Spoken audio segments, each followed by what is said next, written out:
विकास यहाँ अहिलेसम्म भनेको कुराहरूमा जुन शब्दमा नि विकास किन त आज एउटै बाउ आमाले जन्माएका छोराछोरीहरू एउटा साह्रै असल अर्को साह्रै खराब त्यहाँ लगानी त बाबाआमाको बराबरै होला नि। त्यसकारण त्यो दोष कहाँ छ अहिले भन्नुमै आफैले छ। राम्रो बाटो हिँड्ने मान्छेले सफलता हासिल गर्यो, राम्रो बाटो हिँड्ने मान्छेले सफलता हासिल गर्यो, समाजमा स्थापित भयो। जो कुलतमा लायो नचाहिँदो किसिमको गलत बाटोमा हिँड्यो त्यो भर्खरबाट पर्यो सही छ उदाहरण।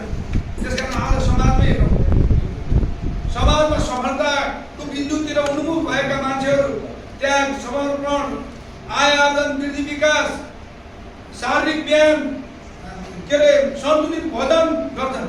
जसले बिहानदेखि बिहान बेलुका छैन यहाँ त्यसको के देख्नु भएको छ उसले जनसञ्चार देख्छ एकछिन होला आज अल्पकालमा मृत्यु हुनेहरू को छन् होला एकछिन मजा गरेर मृत्यु कसले डराइरहेको छ त्यही तिमीले गरेर के भयो भने जो बस्छ नि बसेर मैले ठुलो मान्छे भन्दै त्यो मान्छे चाँडै भन्दै कुदिन्छ जाने जो हिँड्छ हामी चलायमान जति चलायो भने सक्यो जीवन त्यसको त्यति नै गतिशील हुन्छ।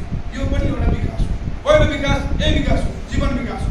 आफू आफैमा सुध्यौँ, आफू स्वास्थ्य हौँ र सबैलाई सहयोग गरौँ, सके उपकार गरौँ, नभए नबिगारौँ उद्देश्यबाट प्रेरित हुन पर्यो। अर्को मान्छे के हुन्छ यसले कहाँ के गर्छ भसो गर्छ निन्दो चर्चो गर्ने अनि पछाडि लाएर त्यसले चाहिँ के अरे आफ्नो भयभरको समय बर्बाद गर्यो।